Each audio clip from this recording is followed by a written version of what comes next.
Dave/Deb.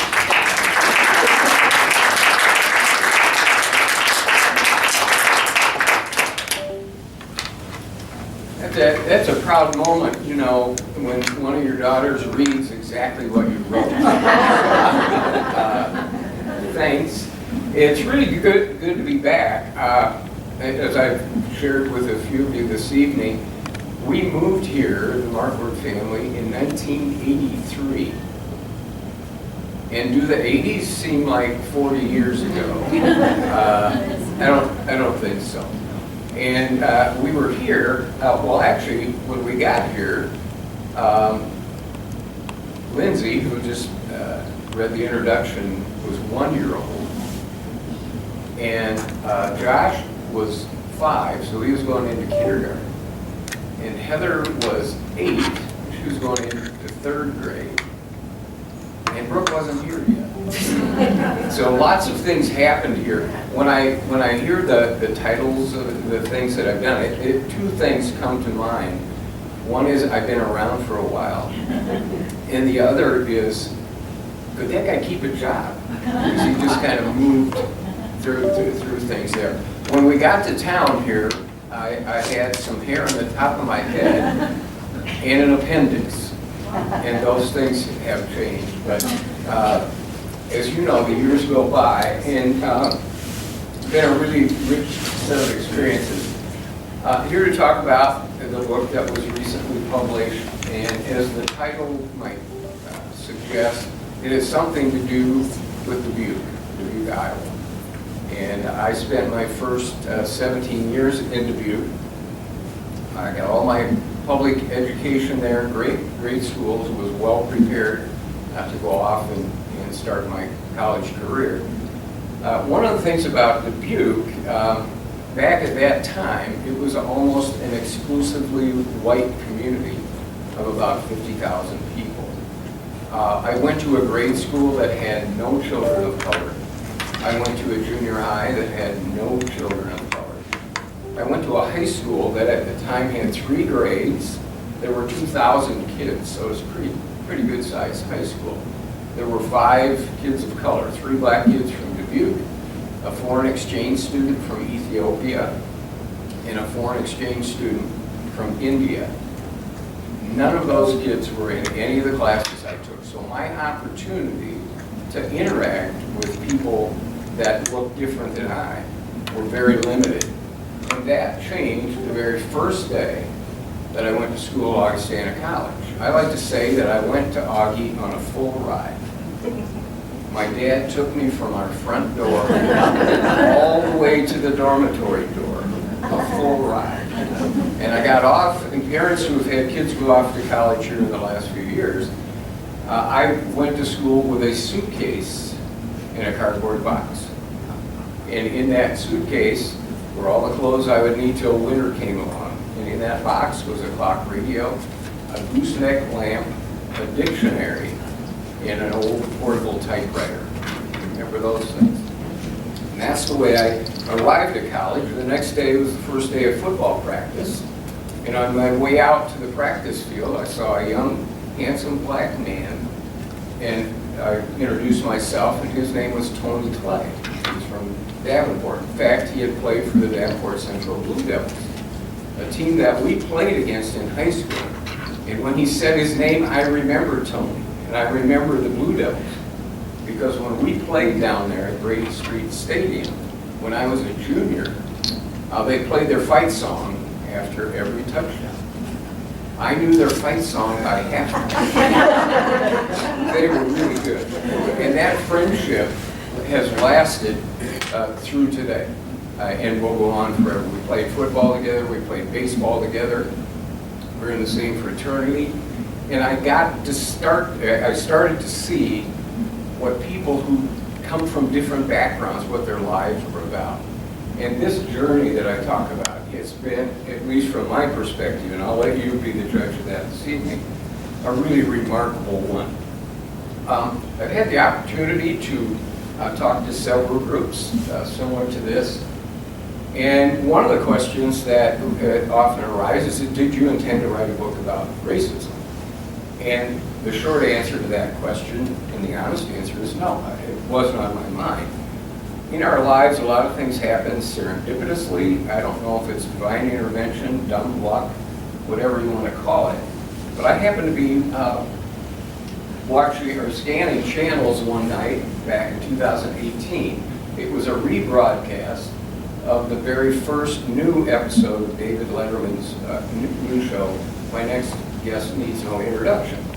And that first guest on Letterman's show was Barack Obama. And I knew of then ex-President Barack Obama because he'd been a senator in Illinois. I had seen his spellbinding speech at the Democratic National Convention. In fact, when I met with some people after that, I said, you know, we ought to keep an eye on this guy. I think he's kind of special. So that was interesting. You can imagine two very bright, witty guys with sense of humor pushing it back and forth. But there was another section of that program that featured John Lewis. One of the parts with Barack Obama was President Obama recalling when he went to Selma for the 50th anniversary of the reenactment of the crossing of the Edmund Pettus Bridge. The naming of the bridge is kind of interesting. Edmund Pettus was a Confederate general. He became an Alabama senator, and he was the Grand Dragon of the Alabama Ku Klux Klan. So I started thinking, why would you name a bridge after a guy like that? So that kind of caught my attention. And then there was a segment with just John Lewis and David Letterman as they walked across that bridge in Selma. And recall John Lewis's first initial trip in 1965. And I'll talk a little bit more about that in just a moment. So I saw this going on, and I said, I'm going to go to Selma. And I would encourage you, if you have done this, you understand what I'm going to say. If you're interested in doing this, I would encourage you to spend a couple days in Montgomery before you go to Selma. Montgomery, the birthplace of civil rights and the cradle of the Confederacy, all in one town. And they have not shied from their history. There are markers, there are museums, there are places you can go and learn all about the Deep South, particularly Montgomery. And then we went on to Selma to cross the bridge. So on March 5th, 2018, I found myself outside Brown Chapel African American Episcopal Church in Selma. And that was the site where the organization took place for the first march across the bridge, and everyone since that time. And as you can see, there's a lot of folks on the steps of the church. On the cover of the book, I'm wearing a tie, and someone asked one time, why are you wearing a tie? Well, I thought I was going to church. I would have had to get there 3 or 4 hours to even get in the church. There were that many people. So we had, there were big screen TVs outside. They had the sound pumped out, so we knew what was going on. We could listen to all of the proceedings in the church, all quite interesting. And then we started our march to the church, to the bridge. The bridge is about a mile from Brown Chapel. And here's what we found. There were about 20,000 of us making that march that day. And it was one of the more joyous things. In fact, I would say, other than the birth of each of my 4 children, this is one of the most uplifting days of my life. You could look left and have a conversation. You could look right and have a conversation. Behind, forward. And it was joyous. Music, rhythm, dancing as we moved to the bridge in unity. Well, we had done a little homework, my partner Sheila Lehman and I, about the bridge. When we got down there, she just serendipitously said, hey, let me take your picture. No idea a book was coming, no idea that would be part of the cover of the book. And there you see the Edmund Pettus Bridge, and the people of Augustana are pretty happy I wore that hat. But our homework revealed what happened on the other side of that bridge.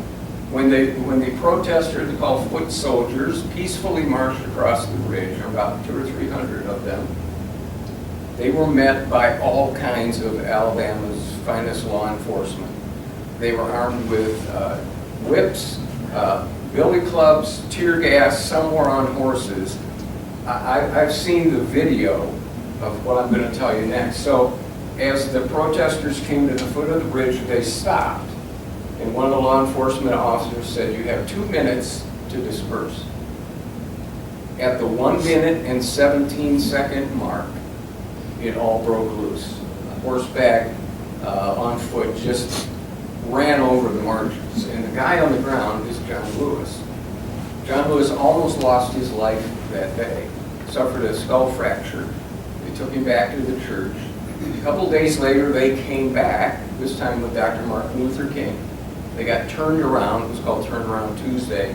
And then 2 weeks later, on March 21st, they finally made the 54-mile march from Selma to the Capitol. What's interesting about this particular day, it's the first time that national broadcasting networks were on hand to film what happened. And ironically, that evening, the Sunday evening movie, I believe it was on CBS, was interrupted to show live footage of what had happened in Selma. It was the first time the nation had an opportunity to see what was going on. I was about 14 years old, 16 years old at the time. I knew some of this stuff was going on, but I really didn't connect to it. So this was kind of the beginning of what would become the book. So I don't know if you have older brothers and sisters. I have 2 older brothers, and they've never been shy about telling me what to do. And one of them, my oldest brother, said, "You know, you ought to write something about this." And so I did. I wrote an essay, put it on Facebook because I wanted to share it. And I got some nice feedback. "Wow, we didn't know that. Maybe we'll go someday," that kind of thing. And I thought, all of the joy, I thought, we have really turned the corner of racism in our country. You know, we've got it on the run. We're on the path to where it won't exist any longer. But I ended that essay with a thought. If that's the case, then why every year do people have to go en masse to Selma and march across the bridge? And that kind of kept my mind open to what would come. My partner Sheila gave me this book, Stamped from the Beginning by Ibram Kendi. And you don't have to go far to feel the impact of Kendi's writing. On page 3, he references then Mississippi Senator Jefferson Davis. You may recognize that as the man who became the president of the Confederacy. And he was talking against a bill to support the education of black children in the Washington, D.C. area. Another bit of irony, he was speaking on April 12, 1860, exactly to the day, 1 year, when Confederate forces fired on Fort Sumter and the official beginning of the Civil War. So I'm reading this, and Senator Davis says, "This government was not founded by Negroes for Negroes, but by white men for white men." And at first I thought, that doesn't sound right. But if you look through the history, the long history of our country, you kind of think maybe that's the way it was intended all along. And then I read this. The bill was based on a false notion of racial equality, stating further the inequality of white and black races was stamped from the beginning. And by this time, I had lived in very diverse settings.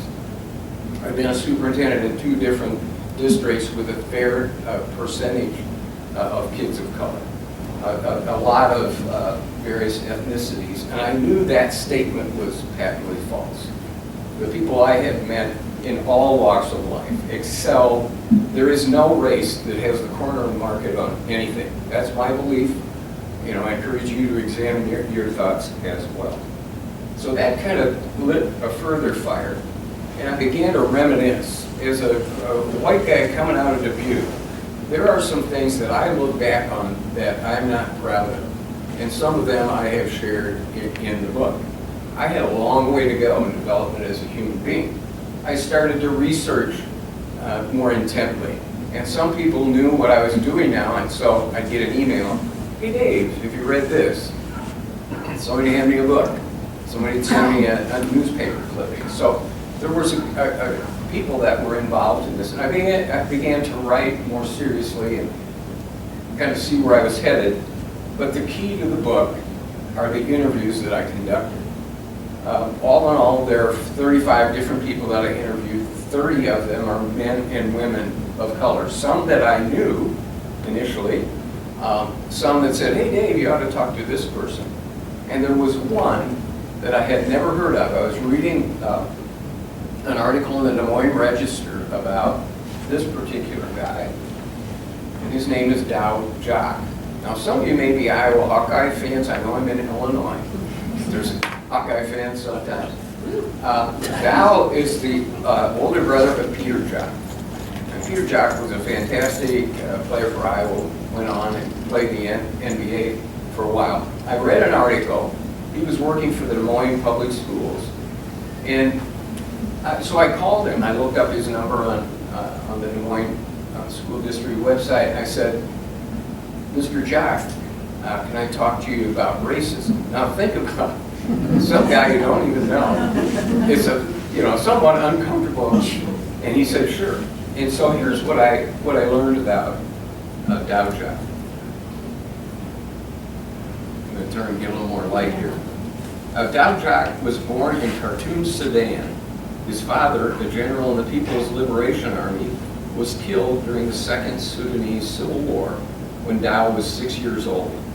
Along with his mother and younger brother, he fled Sudan and made his way to America when he was 12 years old. He spoke no English when he arrived. I'm going to repeat that. He spoke no English when he arrived. Incredibly, just 6 years later, he graduated from prestigious Roosevelt High School in Des Moines and then went on to earn a degree in philosophy at the University of Pennsylvania, an Ivy League school. He spoke no English when he was 12. And a master's degree from the University of London. After completing his degree, he enlisted in the United States Army. He was on active duty for a year in Iraq. Upon returning, he became the company commander of his Army Reserve Unit in Des Moines. He recently completed his doctorate in education from Drake University. So there's the background of this guy that I called and said, can we talk about racism? One of the first questions I asked each of the people of color was, have you ever been profiled? And by that I mean racially profiled. I've been profiled. I'll give you a quick example. In the mid-70s, I was in the National Guard, and I was taking a class on nonverbal communication from Western Illinois, and I had to come up with a project.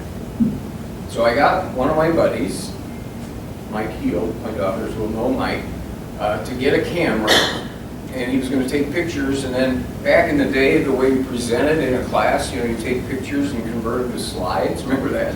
And you take your slide projector to class. So he agreed to do this.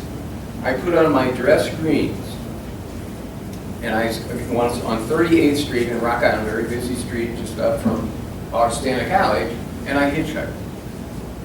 And just about every car stopped. They were stopping for a military man.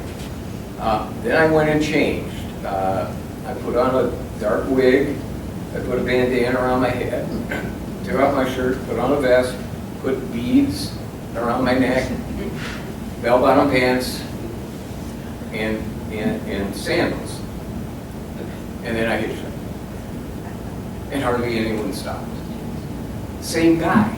Same guy with a different appearance. When I talk about racial profiling, all based on the color of one's skin, that appearance. So here's what Dow Jock told me when I asked him that. He said, right after returning from deployment in Iraq, I was walking down the street near my home in West Des Moines. Now, we're not talking the Deep South here. We're talking West Des Moines, a pretty upscale community, smack dab in the middle of Iowa. A gentleman who was approaching me left the sidewalk, went across the street, then recrossed the street, and returned to the sidewalk after I had passed. I thought, I may have given my life for you during my service to the country, and you treat me like that. It was a very low point for me. That has happened numerous times during the last couple of years. And so that last part of the statement, this continues to go on. One of the people that I interviewed, I call these guys and ladies every now and then just to say, how you doing? How are you? I never used to think that way, but I do now. And I was talking to Stacy Walker. Stacy, when he was the age of 28, became a county supervisor in Lynn County, Iowa. Lynn County is the second largest county after Polk in Iowa. It's a big job. There's 3 county supervisors. I think Rock Island County has something like 22. So we can argue over should you have 22 or 3. But elected at 28 years old. When I talked to him, picture Barack Obama. I mean, this guy, an amazing young man. Called him a couple weeks ago. I said, hey, Stacy, how are you doing? He said, Dave, I'm really doing well. You know, my writing's coming along. My business is working. He said, but I've got, and he lives in Florida now. He said, I've got a meeting about an hour from here, town about an hour from here, and I'm very concerned about driving there. I never think that.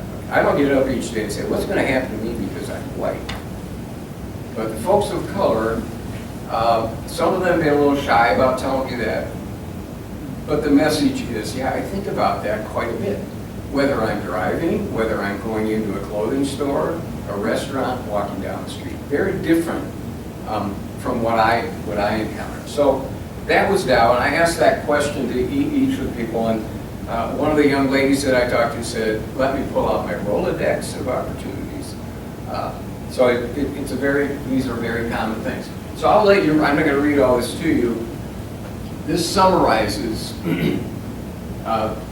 the folks, the 35 people that I interviewed. So I'll just give you a second here.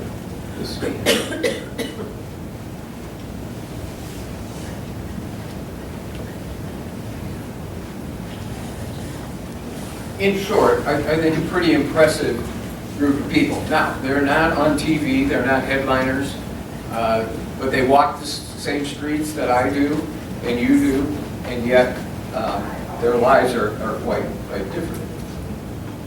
So here's the summary. It doesn't make any difference. Each of them has been profiled multiple times. We returned to Selma in 2020. Wanted to dig a little bit deeper, and there's John Lewis. And I'll tell you a little bit more about him.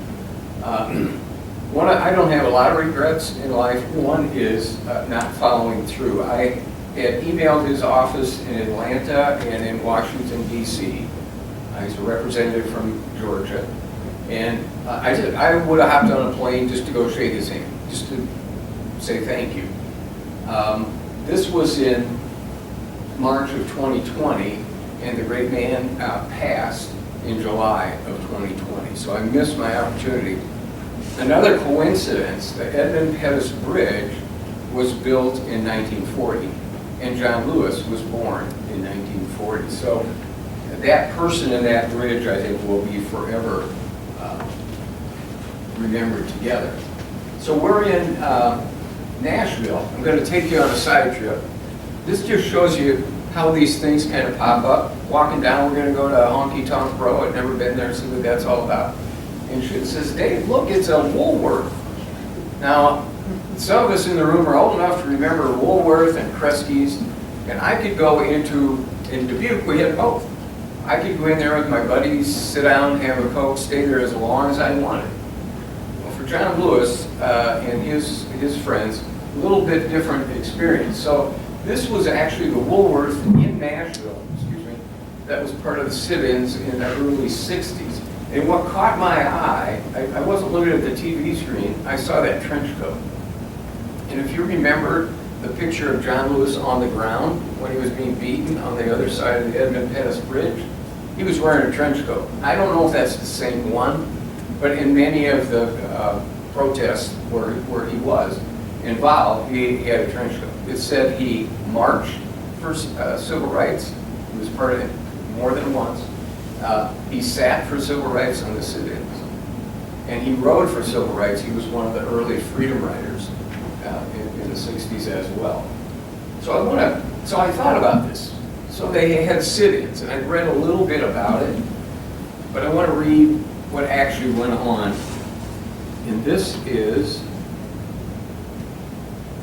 written by a guy named David Halberstam. You might remember the name. Became a Pulitzer Prize winning author. He was a cub reporter at this time. And here's what he said. He was in the Woolworth observing what went on. He said, for more than an hour, the hate kept building up. The hoodlums becoming increasingly bold. The Negroes never moved. First it was the usual name calling, then spitting, then cuffing, now bolder, punching, banging their heads against the counters, hitting them, stuffing cigarette butts down their necks, the necks of their collars. So I thought about that. How would I sit there and take that? He was beaten. John Lewis was beaten 22 times in his life. He was arrested 44 times, and he never gave up the peaceful, nonviolent approach to the work. I just find him an incredible guy. So a couple of months ago, I was talking to the Iowa Interfaith Collection, and one of the people in the audience emailed me later and sent me a picture of this. And it was actually a pretty political cartoon, but it's been converted to a print. And I have a copy of this now in my office. He's a bridge. You know, he's been a bridge for so many, and I encourage all of us to be bridges as well. But when I'm in my office, I look up at that print, and it gives me hope. During that second visit to Montgomery, we went to the National Memorial for Peace and Justice. An amazing place. It wasn't open the first time we were there in 2018. It sits on 6 acres, and there are all of these monument type things. Some of them are hung, if you can visualize that over in the covered area. A beautiful area, and it is, when you walk into it, it is like being in church. You know, you might see many, many people very quiet, observing what went on. I'd never heard of the place. What was that all about? So it is here that the 4,075 documented lynchings that occurred roughly between the end of Reconstruction and shortly after the end of World War II. And by lynchings, I mean some of them are by rope, and I've seen those pictures and they're horrendous. But a lynching is taking one's life without due process. So there are many, many ways that happen. I picked out a couple here just as examples. Elias Clayton, Isaac McGee, and Elmer Jackson. I picked that one out because they were lynched in Duluth, Minnesota. Now most of these were in the South, but not all of them happened to be in front of a crowd of 10,000 people. Poor old Jim Eastman over there lost his life because he refused to lose to a white man in a fight. And so these lives are chronicled through this in this 6-acre area. It goes by state, and you can visit your own state and see what happened there. These events were sometimes publicized ahead of time, like sporting events in newspapers. And I've seen pictures of, in the background, people hanging from ropes and people celebrating and laughing. And I encourage you to take a look. Once you see them, you can't unsee them. I saved this one. Elizabeth Lawrence, who was lynched in Birmingham, Alabama in 1933 for reprimanding white children who threw rocks at her. The reason this one jumped out at me, she was a school teacher. I was a school teacher. I have reprimanded children during my time as a teacher, sometimes quite severely, depending on what they were doing or what they weren't doing. That was part of my job. Well, when Elizabeth went home, she was met by a mob, and it's often a mob that does these things. They shot her in the head, put her in her house, and burned her house to the ground. That's not happened to me. And as I read these things, and I particularly thought about this school teacher, a shift in the way I looked at a lot of things started to take place. And here's the way I summarized that. I thought, what if Elizabeth Lawrence was my friend, my aunt, my grandmother, my mother, my wife? What if she was one of my daughters? It made a huge difference to me. Those people became my people, and I started to look at things quite differently. I just put this in there because I found it interesting. In 2022, President Biden signed the Emmett Till Anti-Lynching Act. If you haven't read about Emmett Till, I have some detail in the book that's an interesting and moving story. Finally, there have been more than 200 previous attempts. 200 over a century. I don't know if you're a representative or a senator how you can have these things come before you and say, no, not today, no, not today. There are all kinds of surprises, I think, in our history. The last place we visited was the Legacy Museum in Montgomery. And on the side of, it's the history of slavery, and it's really, really well done. It's very moving. We came out and sat in the car and couldn't talk for about 20 minutes. Just sat there, kind of taking it all in, what we had seen. In Montgomery. And Maya Angelou gives us this advice regarding history. We can't go back and unlearn it. But if we don't know what happened, there's a danger that we're going to keep doing these kinds of things. I think there's some wisdom in there. So we learn from history. This is Dave talking now. By uncovering our past. That's the way I learned things I didn't know. I went to my friend Tony Clay that I introduced you to earlier tonight. I said, Tony, I feel bad. I said, I don't know these things.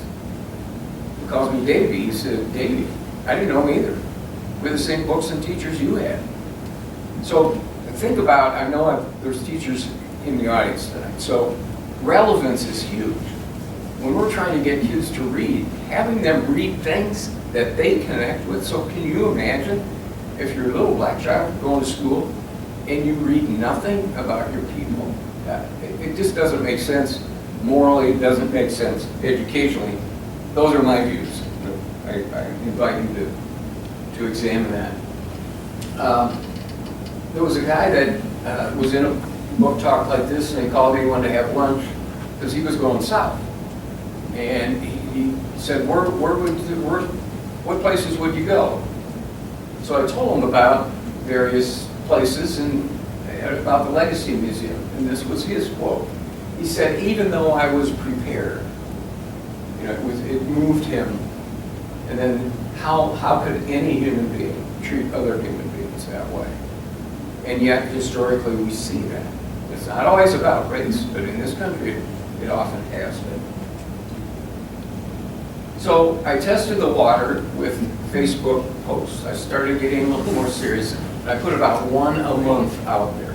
And those Facebook posts then were kind of the spine of each of the chapters. And it was interesting, the feedback I got was, thanks for putting this up. Mostly it was like that. I didn't know this. And occasionally I would get something that I would interpret as racist. And so I would simply reply to that person on Facebook, I'm writing a book on racism, may I use your words? And invariably that person would say, I'm not a racist. And I would say, I didn't say your word, can I use your words? Now, I don't know if I had to ask that, but and then the conversation usually ended. And I wanted to at least make them aware that words matter. What you say, we live in a society of social media, where all kinds of things fly around. But making people think, in particular if we've got a chance with our kids, that what you say matters. So think about it. So I was testing the waters, and then each of the posts then became a chapter. So the first one, no surprise, we've ever been profiled. And I dig into each of those interviews and the various ways in which these things happen. One of the more interesting chapters for me was, have you read Uncle Tom's Cabin? A few years ago, if you had said, have you read Uncle Tom's Cabin? I would say, sure, I had. And then I read it. And I had not read it. I had read things about Uncle Tom's Cabin. It is one of the more remarkable books that I've ever read. Published in 1851 by Harriet Beecher Stowe, the lady was about 5 feet tall. Lived in the Cincinnati area, just across the Ohio River from Kentucky, a slave state. She was the daughter of an abolitionist minister. Her 5 brothers were abolitionist ministers. So this feeling that she puts into her book runs deep. During the first year of publication, it sold 300,000 copies. In the life of the book, it sold over 1 million copies in England alone. It's an international bestseller. In fact, in the 19th century, there's only one book that sold more copies. What would that be? The Bible. Yeah. And yet, in this day and age, if you call particularly a black man Uncle Tom, it ranks right up there with the N-word. And I thought, how did that happen? And it was certainly white Southerners, but minstrel shows across the country. At one time, there were as many as 500 different minstrel shows. Usually white people, or almost always, in blackface. And they changed the character of Uncle Tom. They made him subservient. They made him weak. They emasculated him. And that was not the Uncle Tom. It was in the book. Now, that horse is out of the barn. Are we going to be able to resurrect Uncle Tom? I don't know. But I would encourage you to take a look. It is a remarkable book. And I've thought about her, Harriet Beecher Stowe, writing probably, with some sort of pen and a jar of ink and a candle. And I was whining sometimes when I couldn't find my, where's that file? I don't know how, it's a 500-page book, I don't know how she kept all this stuff straight. Just remarkable. It was written in, because of the Anti-Fugitive Act. I don't know if we have history majors in here, but that act said that if a slave escaped, I thought, they get across the Ohio River, they get to the north, they're free. They got to get to Canada. Because if you fed or clothed or otherwise helped a slave, as a white person you're helping, you could go to jail. You could be fined. This is part of our history, again, that I did not know. So Uncle Tom's Cabin. I encourage you to take a look at that. What do you stand for? I was hoping some of the principals that I worked with, it was before you, Jack, but we went up, the Geneseo group and some teachers went up to Chicago, the Rosemount Horizon. I write about it in here. And Neil Diamond's the guy, comes out and sings Coming to America. And, you've been to concerts and everybody's kind of, getting with it. And I'm looking around, there's people who are not standing, and I'm yelling at them. I said, this is America. Come on, And then years later, then I read about Colin Kaepernick. And the country went nuts, or at least part of the country goes nuts. Well, a lot of people had no idea why he was doing that. They didn't know who was standing with him. They don't know why we have flags in schools, how they got there. They don't know why we say the Pledge of Allegiance. It's in the book. So if you want to learn a little bit more about that. But what do you stand for? Now, I still stand. But I'm hoping that we can get a country where everybody wants to stand and feels that good about that. What's in the name? Spent some time at Fort Polk, Louisiana in the National Guard. I had no idea, what that fort was named for, a Confederate general. So I'm on this rampage a little bit in the book about all these things that are named for, like Robert E. Lee and all those folks. But then I took a closer look at home. I went to Marshall Grade School in Dubuque, Iowa. North end of Dubuque. Had great teachers, all that kind of stuff.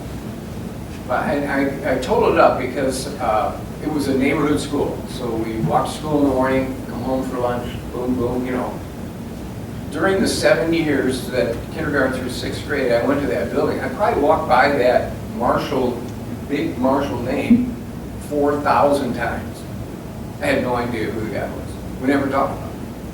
But in fact, I might have been Marshall Dillon for all I knew. So we looked it up, or I looked it up, and it was named for John C. Marshall, the longest serving Supreme Court Chief Justice in the history of the United States. I'm thinking, I went to a school, and for John C. Marshall. So I did a little more reading. During his life, he owned 300 slaves. He wrote a rash of opinions, pro-slavery opinions, that prolonged slavery and favored slave owners. Now, I haven't stormed into the school board at Dubuque and said, change the name. But I think our children should know, the students who go there, the teachers who teach there, the people in the neighborhood should know what the name on the building means. And then let them decide. I think local control is a wonderful thing, as much as possible. And so the people of Dubuque should be able to decide that. But my guess is that hardly anyone knows, for whom Marshall School is named. So that's what's in a name. Guess who's coming to dinner? How many people have read the book? I mean, this book. My book. Okay, so you're, yeah. So if I say something now, I see Jane Van Kurbach right there, one of the best teachers the world ever had. If I see her going, I'll be in trouble. So anyway, there's 4 people in this book, and it's loosely related to dinner. The first one, this was a young black man from Drake University. He came home with my oldest brother, the only black person who's ever in our house in Dubuque that I know of. And he sat right across the dining room table from me the night before Thanksgiving. And picture Barack Obama. I mean, this was the way the man carried himself. Barack Obama, I think, was about 2 at the time. So think of an older Barack. But this guy, it just started to change. And I like to say, and then everything was fine. I changed my mind about everything. But it got me thinking. A year later, there were some of us involved in the junior Olympic track meet, Chamber of Commerce Junior Olympics. And if you qualified to go to state, you got to go to a dinner. And they brought Jesse Owens in to speak to us. Jesse Owens in Dubuque, Iowa. Jesse Owens, the guy that won 4 gold medals in the Olympics, 1936 Olympics in Berlin. Jesse Owens, the guy running for the Ohio State University in the Big Ten Championships in Ann Arbor, the University of Michigan, sets 3 world records and ties another in 45 minutes. Now, Mike, I know you're a runner. That's doing something. And Sports Illustrated says the best 45 minutes in sports history. It'd be hard to argue that would be, how could you beat that? So there's Jesse Owens. The third is a guy, terrific individual. I coached with him at Moline High School. Paul Carther. Paul, black man, coached our defensive line. In high school, Paul happened to go to Moline High School. He was a heavyweight wrestling champion. So Paul, when I knew him, was about 5'10", weighed about 280, 285. He was in the Illinois State Football Hall of Fame. And so I had heard that he could dunk a basketball. So I think Heather was probably, we're out in Dayton Corners, and Heather and Josh are out shooting a volleyball because it's lighter, at the hoop. And Paul pulls up. He gets out of the car and I said, "Hey, Paul, I've always heard that you could dunk a basketball." He took that volleyball and took 3 steps and dunked it. If I hadn't been there, if you told me that, I said, no. He was a terrific athlete, a better person. He brought us dinner. And then a stretch with Reverend Robert Richards, Bob Richards, the vaulting vicar. He's on the Wheaties box, so there's food involved there. But I go into some depth about each of them. Maybe a little stretch. I'm a teacher. How does America hand out its life chances? Man, it made a difference for me. And I talk about Nicole Hannah-Jones, who had a lot to do with the 1619 Project, how a teacher changed her life. And I go into the 1619 Project, which is now banned in Iowa. Hundreds of books in schools have been banned in Iowa, and that's not a good thing, I don't think.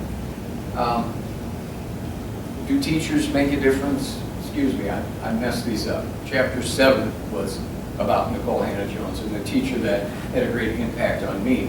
Chapter 6 is more a history lesson about Brown versus the board, the Little Rock Nine, Ruby Bridges. Iowa has passed laws now have vouchers. The most extreme use of vouchers that I've come across was in Prince Edward, Virginia, shortly in 1955, shortly after the passage of the second Brown versus the board opinion.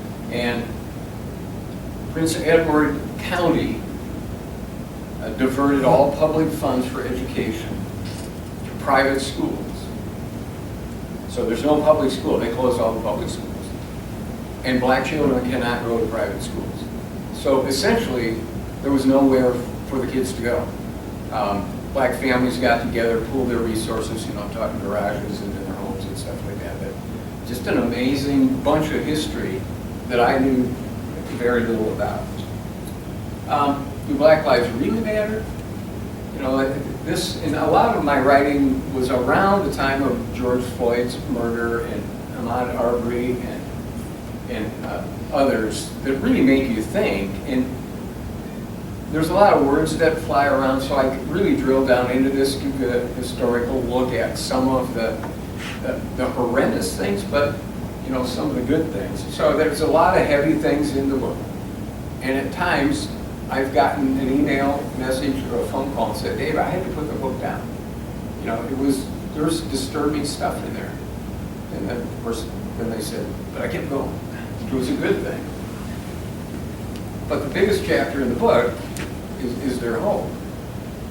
I'm a hopeful guy. I believe that there's just more good people, by far, in the world. And it takes sometimes a little something to get our engines revved up and into action. But I truly believe that. And here's some things that give me hope.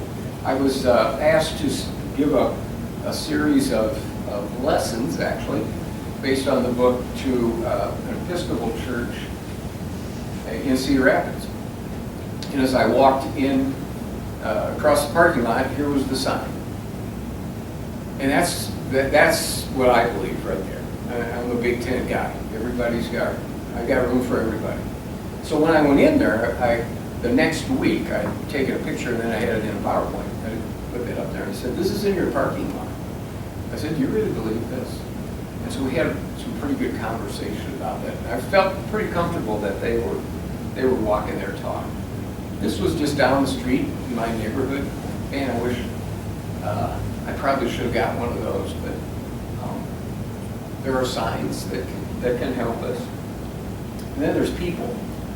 This is Jeremiah Chapman. I talked a little bit about him in the book. In this picture, he's 17 years old. He's playing center field for Charles City High School, which is a small town in north central Iowa. They were on the road. They were playing Waverly Shell Rock. 17 years old, out in center field. This is about 2 months after George Floyd was murdered. Adults and students are yelling at him things including, go back to Africa. And this one, you should have been George Floyd. 17 years old. Wow. He not only didn't run out of the field, he came out inning after inning and listened to that and played baseball. The next year he was awarded, this is a big deal in Iowa, All-Iowa Courage Award. So I got to thinking about him, and I'd never talked to him. What I wrote about him in my book was based on newspaper articles that I read. So I thought, I wonder how he's doing. So this, maybe 2 or 3 months ago, I went back to the Charles City newspaper, found it online in the archives, and found the story written about it. And there was the email address of the reporter. So, what the heck? I sent the reporter a message. I said, do you know how I could get a hold of Jeremiah's mother? Because I'd like to talk to him. The next day, I got an email message from her with her phone number. So I called her and said, I wrote about Jeremiah in the book, and I'd like to talk to him, and how's he doing? And she gave me his number. And he is now a para-educator in a school in Charles City, and he wants to become a teacher. Huh? You can't make these things up, by the way. So about a month ago, we went back to Selma for the 60th anniversary of the original crossing. And here's what we saw. They're still there. Probably a lot of the same people. A little different day. It was kind of misting and probably about 50, 55 degrees, so a little different than when we were there before. And I don't want to read too much into this, and I would encourage you to look up the speakers of that day, but the mood was quite different. The first two times it were very joyous, very uplifting. This was almost jaws set, marching, you know, very concerned about the future. And then when we talked to people individually, said, yeah, you know, the mood is different with what's going on in our country. We were very concerned. And someone handed me this poster, and there's my buddy John Lewis on the poster.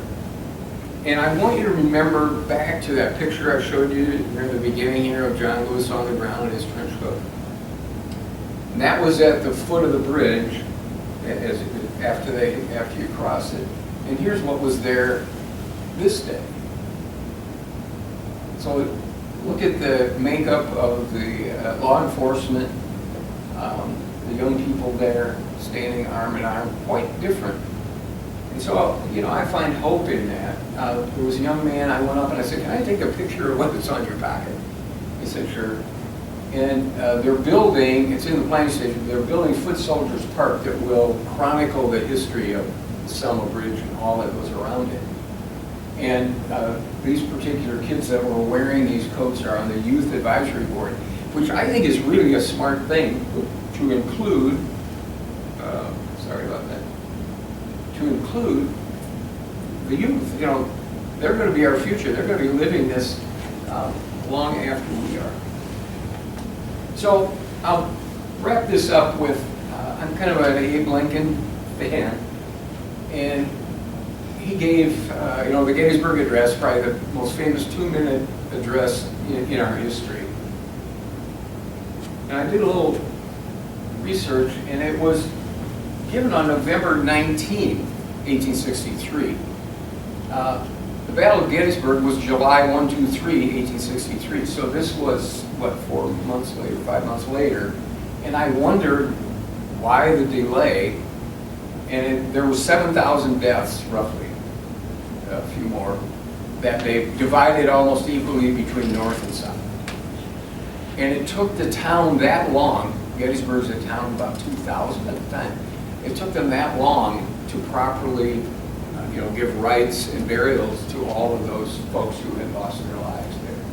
So Lincoln comes back and gives this 2-minute speech, and this is just part of it. But the all men are created equal. And a man of his times, I'm sure today, he would say all people are created equal. So I think about that, and from time to time I hear you know, old age saying, how are we doing? You know, if you visit us today, and say, how are we doing? And I encourage all groups when I speak to them to do this. Take a look around this room, your neighborhood, your church. It's been said the most segregated places in the United States are churches on Sunday mornings. In Cedar Rapids and West Des Moines, there are, I know of 2 situations where they have taken a white congregation and a black congregation, and the pastors have come together to combine those parishioners into, one group. Their social club, you know, if you belong to a country club or something like that. For businesses, web page, does it represent, you know, who's represented on your web page? Your town. What does that look like? And what do you see? If I can summarize the book in just kind of a sentence or two, and I borrowed this from Kareem Abdul-Jabbar, who's a pretty good basketball player. It turns out, you know, a pretty good philosopher and humanitarian as well.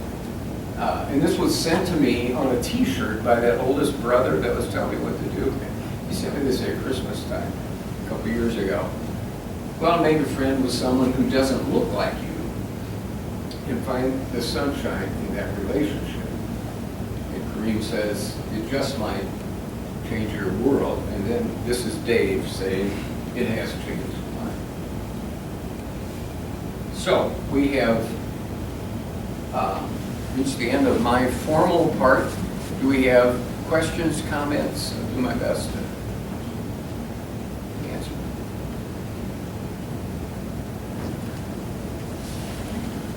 Yeah, Louis. I'm going to hit you with my cane. Okay. He said if I did something wrong, he was going to come over and hit me with his cane. So, thank you.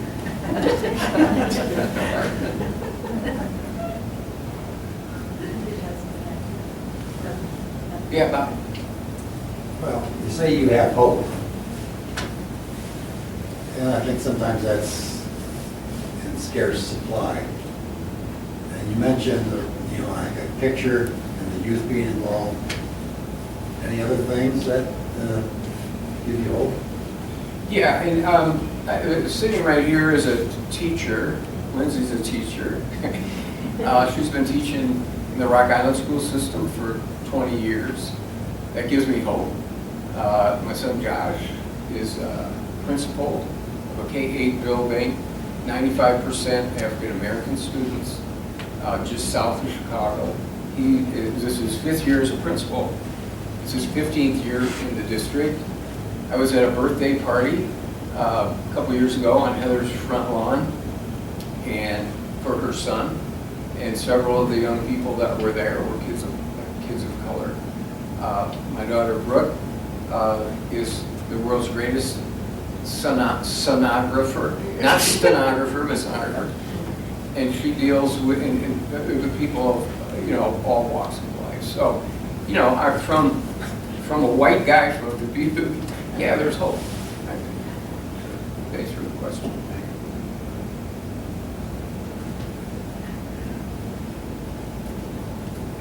And to enlarge that a little bit, just look on school grounds and things today. They can look quite different. Not everywhere, but they can look quite different than they did a few years ago or several years ago. Okay, what did I do?